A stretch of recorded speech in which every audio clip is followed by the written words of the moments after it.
কেউ যদি এক্সপেরিমেন্ট চালাইতে আসে বাংলাদেশি মানুষের উপরে, আমার তো মনে হয় যে তাদের নিজেদের অস্তিত্ব নিয়ে টানাটানিতে পড়বে ইনশাআল্লাহ।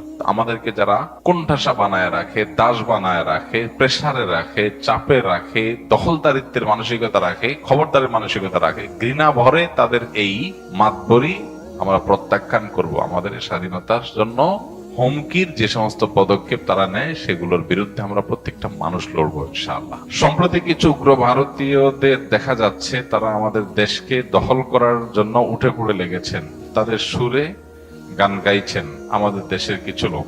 এ বিষয়ে আপনার মতামত কি? আমরা এই বিষয়ে বলেছি আলহামদুলিল্লাহ আমাদের আজকের খুতবাতে যে আমরা যদি বাংলাদেশের মানুষ ঐক্যবদ্ধ থাকি এবং বাংলাদেশের মানুষের যত নেগেটিভ জিনিসই থাকুক না কেন, কিছু পজিটিভ জিনিস আমাদের দেশে মানুষের আছে আলহামদুলিল্লাহ। এর মধ্যে একটা জিনিস হলো, কোন দুর্যোগ যদি জাতীয় পর্যায়ে আসে, দেয়ালে যদি পিঠ ঠেকে যায়, তখন দেখা যায় আমাদের দেশের মানুষ ঐক্যবদ্ধ হয়ে যায়, সবাই কাঁধে কাঁধ মিলিয়ে নেমে যায়। এবং আলহামদুলিল্লাহ এটা আমাদের একটা শক্তির জায়গা। আরেকটা শক্তির জায়গা হলো এদেশের বেশিরভাগ মানুষ মুসলমান। তারা যদি হিন্দুত্ববাদ দ্বারা আক্রান্ত হয়, প্রতিটা মানুষ আল্লাহকে খুশি করবার জন্য তার জীবন দেওয়ার জন্য প্রস্তুত থাকবে ইনশাআল্লাহ। সো আমার মনে হয় না যে আমাদের এই প্রিয় স্বদেশকে কেউ তুড়ি মেরে উড়ি দিয়ে দখল করে নেবে, এই স্বপ্ন বাস্তবায়ন হবে এত সহজ না ইনশাআল্লাহ তাআলা। তবে এর জন্য আমাদেরকে ঐক্যবদ্ধ থাকতে হবে এবং সতর্ক থাকতে হবে, সচেতন থাকতে হবে।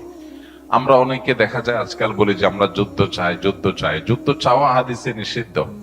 আমরা যুদ্ধ চাইবো না। নবী সাল্লাল্লাহু আলাইহি ওয়াসাল্লামের শিক্ষা হলো আমরা আল্লাহর কাছে আমান বা নিরাপত্তা চাইবো, যুদ্ধ না। আমরা চাইবো আমাদের প্রতিবেশী দেশের সাথে আমাদের সম্পর্ক ভালো থাকুক, তারা আমাদের উপরে দাদাগিরি, খবরদারি, আমাদের উপরে মাতবরি, আমাদেরকে দাসসুলভ আচরণ করার মানসিকতা তারা ছেড়ে দেখ। এদেশের মানুষ বহু সহ্য করেছে, এ বিষয়ে দেশের মানুষ আর সহ্য করবে না।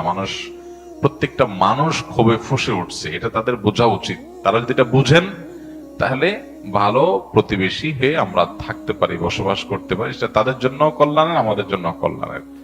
তা না হলে এদেশের মানুষ এই জাতীয় দুর্যোগে কাঁধে কাঁধ মিলিয়ে শুধু মুসলমান নয়, অন্য ধর্মাবলম্বী আমরা আশা করি তাদের উল্লেখযোগ্য সংখ্যক মানুষ এদেশের স্বাধীনতা, সার্বভৌমত্ব এবং জাতীয় স্বার্থ রক্ষা করার জন্য কাঁধে কাঁধ মিলিয়ে কাজ করবে ইনশাআল্লাহ তাআলা। আমার মনে হয় এটা তারাও জানে, আমাদের প্রতিবেশী ভাইরাও জানেন যে বাংলাদেশে মানুষ তাদের জাতীয় দুর্যোগে তারা কিভাবে কাঁধে কাঁধ মিলিয়ে দাঁড়ায়। বহুবার আমরা এটা প্রমাণ করেছি, জাতি এটা প্রমাণ করেছে যে জাতীয় দুর্যোগে মানুষ ঐক্যবদ্ধ হয়ে যায়, সকল ভেদাভেদ মানুষ ভুলে যায়। সেটা আবারও প্রয়োজন হলে মানুষ করবে। কিন্তু কেউ যদি এক্সপেরিমেন্ট চালাইতে আসে বাংলাদেশি মানুষের উপরে, আমার তো মনে হয় যে তাদের নিজেদের অস্তিত্ব নিয়ে টানাটানিতে পড়বে ইনশাআল্লাহ। এজন্য আমাদের ইমানকে বৃদ্ধি করতে হবে, আমাদের চেতনাকে জাগ্রত করতে হবে।